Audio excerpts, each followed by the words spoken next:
Good morning, class. Let us discuss about the past, present, and future of physical therapy and wellness. Before we talk about the roots of physical therapy and wellness, let us check the following objectives. First, we need to summarize the history of the physical therapy profession and wellness, including dualism and the development of the medical profession. Second, provide an overview of the evolution of U.S. medicine and medical training, including the integration of wellness, compare the biomedical and biopsychosocial models, summarize the progression of the physical therapy profession, and critically analyze wellness-related goals for the physical therapy profession. So, the development of physical therapy, including the conceptualization and integration of wellness, is rooted and intertwined with the advancements of medicine through the ages. So, from the dawn of humans, societies have held beliefs about health, disease, and cures. So, one of which would include the following. We have Neolithic tribes located in what is now Europe believed that illness was caused by mystical forces, and surgeons engaged in sophisticated medicinal surgeries such as trephination. So when we talk of trephination, this is the process in which a coin-sized holes were made in the skull to release evil spirits.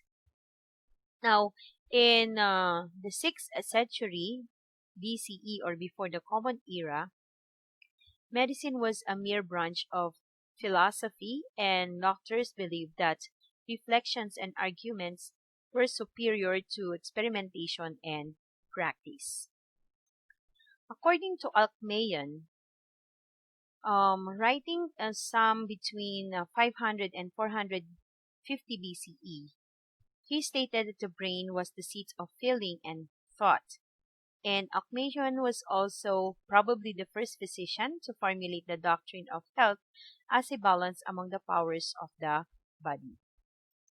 So moving forward, Hippocrates of Kos was known as the father of medicine, separated medicine from philosophy by disproving now the notion that disease was a punishment for sin. He also developed the humoral system of medicine and reportedly created the Hippocratic Oath, which pertains now to the ethical practice of medicine and is taken in revised form by the Western physicians to this day. In the 4th century BC, Herophilus of Chalcedon dissected cadavers and contributed to the advancement of medicine in many ways. These include now the diagnostic value of the pulse. Erasistratus of Alexandria described the brain and distinguished the cerebrum from the cerebellum, so which determined the brain was the origin for all nerves and distinguished motor and sensory nerves. The biomedical and biopsychosocial models of health and diseases or disease are also rooted in ancient Greece. So, like most of their contemporaries, the physicians or the physicians before worshipped the god of medicine. We call Asclepios, and the goddess of health we call Hygienia.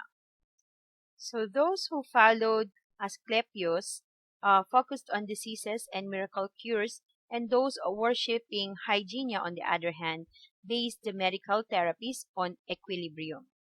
So the tenets of Asclepios, and Hygienia were the precursors now to the contemporary biomedical and biopsychosocial models, respectively. So, which means when we talk of biomedical model, it is something that's reductionist.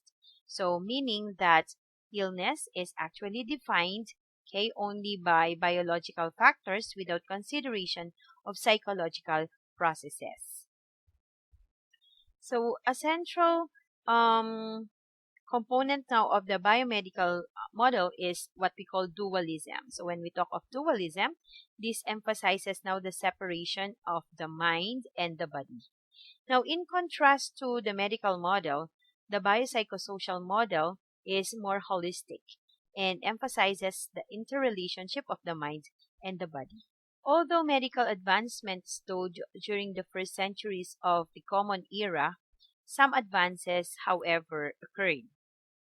So, for example, we have Vienna Dioscurides, who is a Roman physician during the first century and wrote a compendium of then known the medicine or known medicine that included descriptions of some 600 plants and their possible medical cures.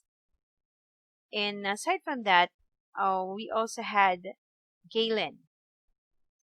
So during the second century in Rome, this was the time when the biomedical model of medicine was flourishing. He combined Hippocrates' writing about pathology and humors with the extensive anatomical works of Alexandrians. So he actually dissected animals and declared that illness can be localized and different diseases can cause different effects and argued against dualism. So, which means he is against the biomedical practices or principles. However, because of the limited works of Galen, there were actually few cures, and that physicians were only able to address minor ailments and soothe chronic conditions. So they were actually defenseless in the spread of epidemic diseases. Now, the origin of the hospitals as independent institution for the care and treatment of the sick can also be dated to the third quarter of the 4th century. During the Middle Ages, the Catholic Church significantly slowed the advancement of all aspects of medicine by prohibiting such practices as dissection and resurrecting now the notion that illness was a punishment from God. In fact, priests were called upon to torture the body to drive out evil spirits. And trephination, so which was the creation of hole, okay, in the skull, was still used to treat such conditions as skull fractures and seizures.